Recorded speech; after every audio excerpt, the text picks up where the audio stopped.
It's been 15 months since my wife and I moved back to Cincinnati for me to begin working as the associate rabbi here at Temple Sholom. There's no denying how stressful moving halfway across the country and beginning a new job can be. But then you throw a global pandemic into the mix. This was no ordinary first year in a new congregation. There were no picnics or large onags after services. There wasn't the hugging and kissing I expect from a group of Jews. Not even the excitement of religious school students that fills the walls of our building each Sunday morning. I arrived during a moment of trauma, and 15 months later, we are sadly still in a time of trauma. In no way am I suggesting I haven't felt welcomed. Simply the opposite, in fact. But this past year has left me feeling unintegrated in some ways, and I am just not sure what to do about it. It seemed like we had turned a corner. We were starting to meet face-to-face again. I'm planning to be back in the building for religious school this fall. And we spoke about the possibility of leading in-person services with Jews in the pews and not in front of a camera. But then things changed again. This Erev Rosh Hashanah is a strange new beginning. As it is for all of us have felt the impact of the last year, yet its individual consequences have varied from person to person. We thought we'd be back together in person by now and thought all would be back to normal in the world after a year of COVID. But obviously that's not true. I'm still delivering a sermon in front of a teleprompter. The hopes that we held for this new year at this time last year have largely gone unmet, which only adds to the collective disappointment we've felt since the start of all of this. But it is more than just disappointment. Personally and professionally, I feel angry, anxious, and exhausted about heading into another year of this, of doing the work I love in an unbearable manner.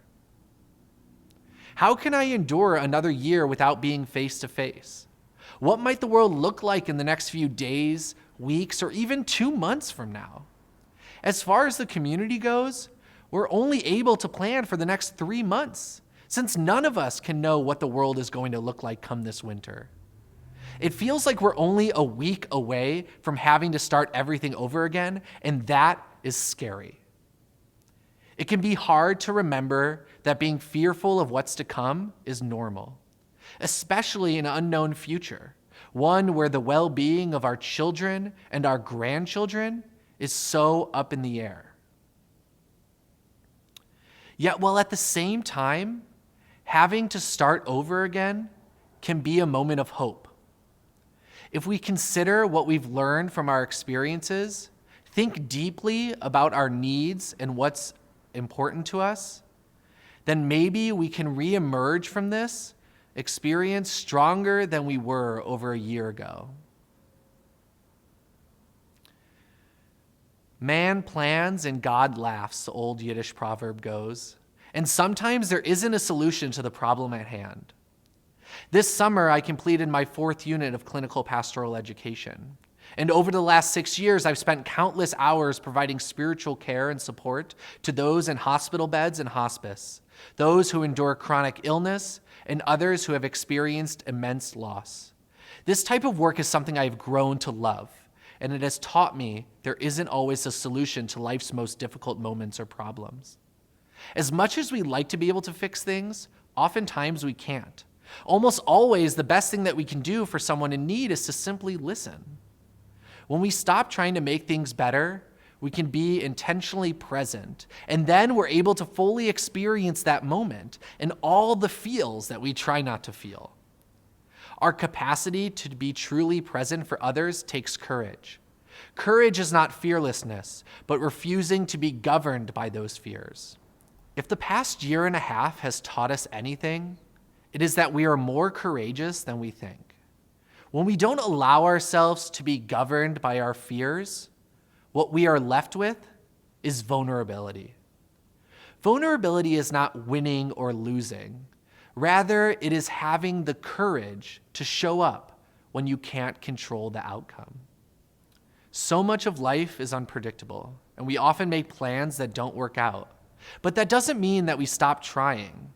For life's big moments don't happen when we've made extravagant plans, but the best of life is made up of a million little moments that happen when we are surrounded by those we love. When we are in it, we get the most out of it.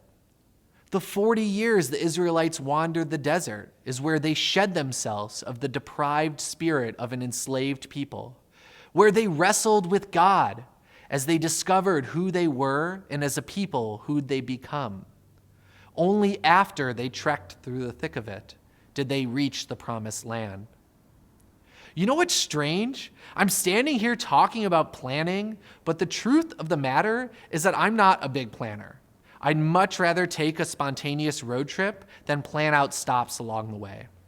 I like to live in the moment and allow experiences to happen organically. But if there's one thing I've planned for my entire life, it was becoming a rabbi. I've aspired to be a rabbi since I was in grade school, for as long as I could remember. I studied social work and Jewish studies in college, went straight to graduate school, and throughout those 5 years, I was eager as ever to enter the field and assume a congregational position. It was my fantasy job, but as I quickly learned, it isn't always how I imagined it would be. Rarely do our fantasies align with reality. And this happens all the time as we plan and prepare for what's important to us or special occasions, our wedding day, our careers, or becoming a parent even. These are important milestones, and we want them to play out as perfectly as they do in our heads. But in the end, things rarely go according to plan, and when that happens, we can't give up. And maybe that's why I'm feeling a bit unintegrated in a way. I imagine life to be quite different than it is today and has been for the last 15 months. Nevertheless, what gives me hope and restores my faith is community. For it is the community and those around us that give us the courage to continue. Our friends, colleagues, our partners, or our families. Our reality is not just our perception or plans. It is shaped with the help of those around us and those we love. The start of this new year, 5782, requires us to work on building up ourselves to be most prepared as we rebuild our community for a post-COVID world. Luckily for us, the purpose of these high holy days is to take stock of our lives over the past year, to dig deep within our souls, pull ourselves inside out, and examine who we are through an earnest lens. Yet, as scary as that may sound, our tradition teaches us that community is of the utmost importance as we consider our past deeds and pledge to be better this year. The most prominent example of this is the single-syllable sound nu. We will hear it hundreds of times over the next 10 days and throughout our High Holy Day season as we chant Avinu, Malkeinu, Ashamnu, Bagadnu, Gazalnu. That nu suffix signifies the first person plural, we, us, ours. Everything that we do on these holy days is communal. Our tradition teaches that even though we confess our individual misdeeds on these holiest of days, we admit where we've gone astray together as a community so that each of us can garner strength from one another to face the difficulty of the present moment in the past year. Consider just for a moment that hundreds of thousands of Jews are gathered respectively across the globe tonight, tomorrow, and next week, and find comfort in knowing that others are in the same place as you are. You can find hope in knowing that you're not alone. So allow yourself to experience this moment. Though these high holy days, just like last high holy days, are not according to the plans we had or the way we've always done things. For a new plan is ever unfolding before us, and through our presence, may we be inspired to find new meaning and purpose that will help carry us through into the new year.